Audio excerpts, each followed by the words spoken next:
सुना है ICSE board ने कृष्ण चंद्र जी की एक कहानी को सिलेबस से ही निकाल दिया, क्लास 10 के सिलेबस से निकाल दिया, ये कह के कि ये बच्चों के लायक नहीं है, बच्चे से समझ नहीं पाएंगे एंड ऑल दैट। और ये भी सुना है कि असली वजह है कि हमारे कुछ सियासतदान, हमारे कुछ पॉलिटिशियंस, नेता, उन्हें इस कहानी से थोड़ा डर लग रहा है। क्या है इस कहानी में जिससे उन्हें इतना डर लग रहा है? ये तो तब पता चलेगा जब कहानी पढ़ी जाएगी। सिलेबस से तो निकल गई है, अब पढ़ने में और भी ज़्यादा मज़ा आएगा। जामुन का पेड़, कृष्ण चंद्र जी 1961 में उसे पद्म भूषण से नवाजा गया था। कहानी कुछ ऐसी है। रात को बड़ी जोर का अंधड़ चला। सेक्रेटेरिएट के लॉन में जामुन का एक पेड़ गिर पड़ा। सुबह जब माली ने देखा तो उसे मालूम हुआ कि पेड़ के नीचे एक आदमी दबा पड़ा है। माली दौड़ा दौड़ा चपरासी के पास गया, चपरासी दौड़ा दौड़ा क्लर्क के पास गया, क्लर्क दौड़ा दौड़ा सुपरिटेंडेंट के पास गया, सुपरिटेंडेंट दौड़ा दौड़ा बाहर लॉन में आया। मिनटों में ही गिरे हुए पेड़ के नीचे दबे आदमी के इर्द गिर्द मजमा इकट्ठा हो गया। बेचारा जामुन का पेड़ कितना फलदार था, एक क्लर्क बोला। इसकी जामुन कितनी रसीली होती थी, दूसरा क्लर्क बोला। मैं फलों के मौसम में झोली भर के ले जाता था, मेरे बच्चे इसकी जामुनें कितनी खुशी से खाते थे, तीसरे क्लर्क का ये कहते हुए गला भर गया। मगर ये आदमी, माली ने पेड़ के नीचे दबे आदमी की तरफ इशारा किया। हाँ, ये आदमी, सुपरिटेंडेंट सोच में पड़ गया। पता नहीं जिंदा है कि मर गया, एक चपरासी ने पूछा। मर गया होगा, इतना भारी तना जिसकी पीठ पर गिरे वो बच कैसे सकता है, दूसरा चपरासी बोला। नहीं, मैं जिंदा हूं, दबे हुए आदमी ने बमुश्किल कराते हुए कहा। जिंदा है, एक क्लर्क ने हैरत से कहा। पेड़ को हटाकर इसे निकाल लेना चाहिए, माली ने मशवरा दिया। मुश्किल मालूम होता है, एक काहिल और मोटा चपरासी बोला। पेड़ का तना बहुत भारी और वजनी है। क्या मुश्किल है, माली बोला। अगर सुपरिटेंडेंट साहब हुक्म दें तो अभी 15-20 माली, चपरासी और क्लर्क जोर लगा के पेड़ के नीचे दबे आदमी को निकाल सकते हैं। माली ठीक कहता है, बहुत से क्लर्क एक साथ बोले। लगाओ जोर, हम तैयार हैं। एकदम बहुत से लोग पेड़ को काटने पर तैयार हो गए। ठहरो, सुपरिटेंडेंट बोला, मैं अंडर सेक्रेटरी से मशवरा कर लूं। सुपरिटेंडेंट अंडर सेक्रेटरी के पास गया, अंडर सेक्रेटरी डेप्यूटी सेक्रेटरी के पास गया, डेप्यूटी सेक्रेटरी जॉइंट सेक्रेटरी के पास गया, जॉइंट सेक्रेटरी चीफ सेक्रेटरी के पास गया, चीफ सेक्रेटरी ने जॉइंट सेक्रेटरी से कुछ कहा, जॉइंट सेक्रेटरी ने डेप्यूटी सेक्रेटरी से कुछ कहा, डेप्यूटी सेक्रेटरी ने अंडर सेक्रेटरी से कुछ कहा। फाइल चलती रही। इसी में आधा दिन गुजर गया। दोपहर को खाने पर दबे हुए आदमी के इर्द गिर्द बहुत भीड़ हो गई थी। लोग तरह तरह की बातें कर रहे थे। कुछ मनचले क्लर्कों ने मामले को अपने हाथ में लेना चाहा। वो हुकूमत के फैसले का इंतजार किए बगैर पेड़ को खुद से हटाने की तैयारी कर रहे थे कि इतने में सुपरिटेंडेंट फाइल लिए भागा भागा आया। बोला, हम लोग खुद से इस पेड़ को यहाँ से नहीं हटा सकते, हम लोग वाणिज्य विभाग के कर्मचारी हैं और ये पेड़ का मामला है, पेड़ कृषि विभाग के तहत आता है, इसलिए मैं इस फाइल को अर्जेंट मार्क करके कृषि विभाग को भेज रहा हूँ, वहां से जवाब आते ही इसको हटवा दिया जाएगा। दूसरे दिन कृषि विभाग से जवाब आया कि पेड़ हटाने की जिम्मेदारी तो वाणिज्य विभाग की ही बनती है। ये जवाब पढ़कर वाणिज्य विभाग को गुस्सा आ गया। उन्होंने फौरन लिखा कि पेड़ों को हटवाने या ना हटवाने की जिम्मेदारी कृषि विभाग की है, वाणिज्य विभाग का इस मामले से कोई ताल्लुक नहीं है। दूसरे दिन भी फाइल चलती रही। शाम को जवाब आ गया, हम इस मामले को हॉर्टिकल्चर विभाग के सुपुर्द कर रहे हैं क्योंकि ये एक फलदार पेड़ का मामला है और कृषि विभाग सिर्फ अनाज और खेतीबाड़ी के मामलों में फैसला करने का हक रखता है। जामुन का पेड़ एक फलदार पेड़ है, इसलिए पेड़ हॉर्टिकल्चर विभाग के अधिकार क्षेत्र में आता है। रात को माली ने दबे हुए आदमी को दाल भात खिलाया। हालांकि लॉन के चारों तरफ पुलिस का पहरा था कि कहीं लोग कानून को अपने हाथ में लेकर पेड़ को खुद से हटवाने की कोशिश ना करें, मगर एक पुलिस कांस्टेबल को रहम आ गया और उसने माली को दबे हुए आदमी को खाना खिलाने की इजाजत दे दी। माली ने दबे हुए आदमी से कहा, तुम्हारी फाइल चल रही है, उम्मीद है कि कल तक फैसला हो जाएगा। दबा हुआ आदमी कुछ ना बोला। माली ने पेड़ के तने को गौर से देखकर कहा, अच्छा है तना तुम्हारे कूल्हे पर गिरा, अगर कमर पर गिरता तो रीढ़ की हड्डी टूट जाती। दबा हुआ आदमी फिर भी कुछ न बोला। माली ने फिर कहा, तुम्हारा यहाँ कोई वारिस हो तो मुझे उसका अता पता बताओ, मैं उसे खबर देने की कोशिश करूंगा। मैं लावारिस हूं, दबे हुए आदमी ने बड़ी मुश्किल से कहा। माली अफसोस जाहिर करता हुआ वहां से हट गया। तीसरे दिन हॉर्टिकल्चर विभाग से जवाब आ गया। बड़ा कड़ा जवाब लिखा गया था, काफी आलोचना के साथ। उससे हॉर्टिकल्चर विभाग का सेक्रेटरी साहित्यिक मिजाज का आदमी मालूम होता था।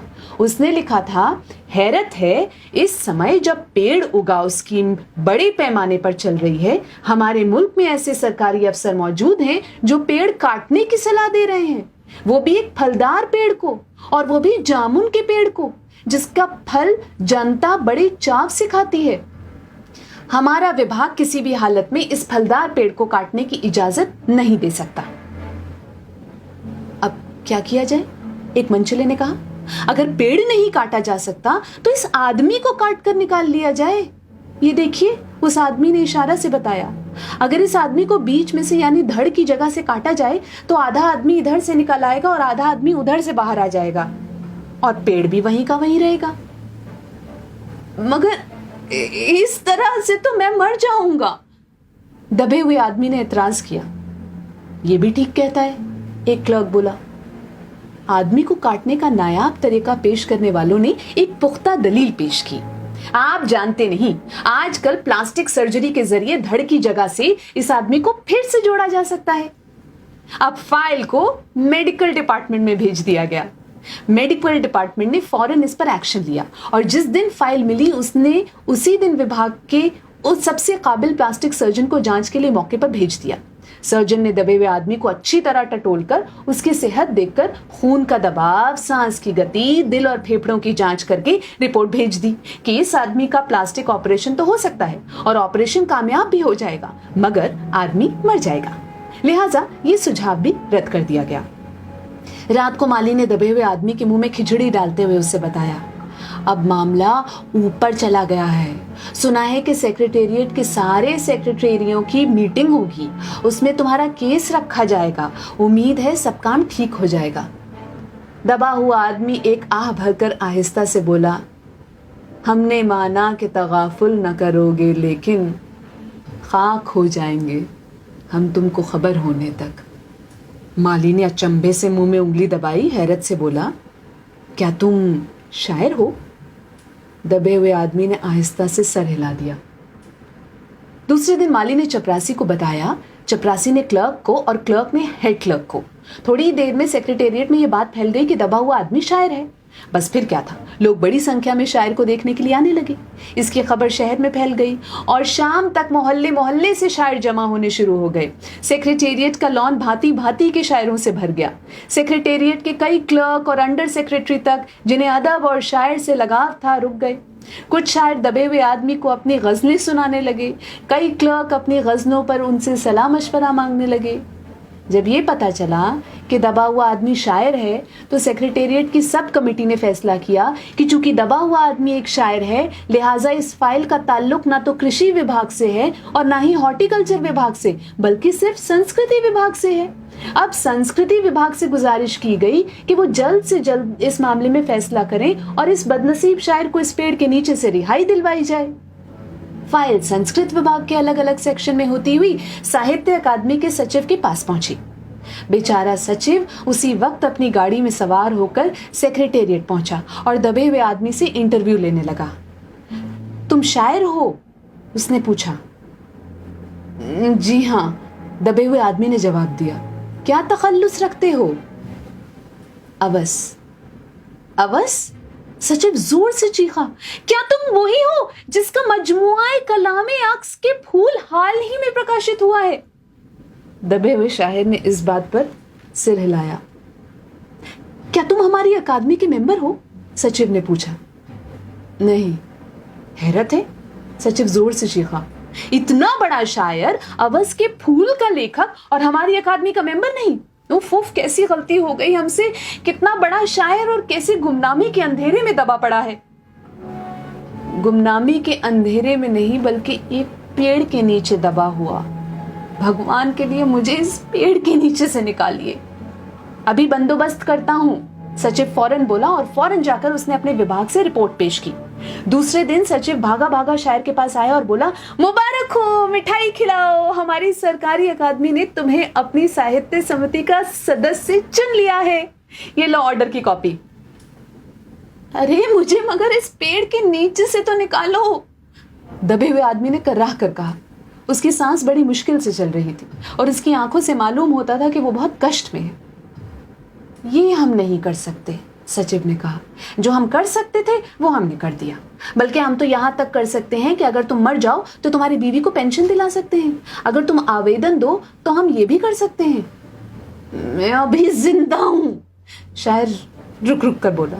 मुझे जिंदा रखो। मुसीबत ये है कि सरकारी अकादमी का सचिव हाथ मलते हुए बोला, हमारा विभाग सिर्फ संस्कृति से ताल्लुक रखता है। आपके लिए हमने वन विभाग को लिख दिया है, अर्जेंट लिखा है। शाम को माली ने आकर दबे हुए आदमी को बताया कि कल वन विभाग के आदमी आकर इस पेड़ को काट देंगे और तुम्हारी जान बच जाएगी।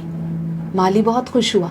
हालांकि दबे हुए आदमी की सेहत जवाब दे रही थी, मगर वो किसी न किसी तरह अपनी जिंदगी के लिए लड़े जा रहा था। कल तक सुबह तक किसी न किसी तरह उसे जिंदा रहना है। दूसरे दिन जब वन विभाग के आदमी आरा कुल्हाड़ी लेकर पहुंचे तो उन्हें पेड़ काटने से रोक दिया गया। मालूम हुआ कि विदेश मंत्रालय से हुक्म आया है कि इस पेड़ को न काटा जाए। वजह यह थी कि इस पेड़ को 10 साल पहले पिटोनिया के प्रधानमंत्री ने सेक्रेटेरिएट के लॉन में लगाया था। अब ये पेड़ अगर काटा गया तो इस बात का पूरा अंदेशा था कि पिटोनिया सरकार से हमारे संबंध हमेशा के लिए बिगड़ जाएंगे। मगर एक आदमी की जान का सवाल है, एक क्लर्क गुस्से से चिल्लाया। दूसरी तरफ दो हुकूमतों के ताल्लुकात का सवाल है। दूसरे क्लर्क ने पहले क्लर्क को समझाया, और ये भी तो समझ लो कि पिटोनिया सरकार हमारी सरकार को कितनी मदद देती है। क्या हम इनकी दोस्ती की खातिर एक आदमी की जिंदगी को भी कुर्बान नहीं कर सकते? शायर को मर जाना चाहिए? बिल्कुल। अंडर सेक्रेटरी ने सुपरिटेंडेंट को बताया। आज सुबह प्रधानमंत्री दौरे से वापस आ गए हैं। आज 4 बजे विदेश मंत्रालय इस पेड़ की फाइल उनके सामने पेश करेगा। वो जो फैसला देंगे वही सबको मंजूर होगा। शाम 4 बजे खुद सुपरिटेंडेंट शायर की फाइल लेकर उसके पास आया। सुनते हो? आती है खुशी से फाइल लहराते हुए चिल्लाया। प्रधानमंत्री ने पेड़ को काटने का हुक्म दे दिया है और इस मामले की सारी अंतर्राष्ट्रीय जिम्मेदारी अपने सर ले ली है। कल ये पेड़ काट दिया जाएगा और तुम इस मुसीबत से छुटकारा पालोगे। सुनते हो? आज तुम्हारी फाइल मुकम्मल हो गई। सुपरिटेंडेंट ने शायर के बाजू को हिलाकर कहा। मगर शायर का हाथ सर्द था, ठंडा पड़ चुका था। आंखों की पुतलियां बेजान थी और चींटियों की एक लंबी कतार उसके मुंह में जा रही थी।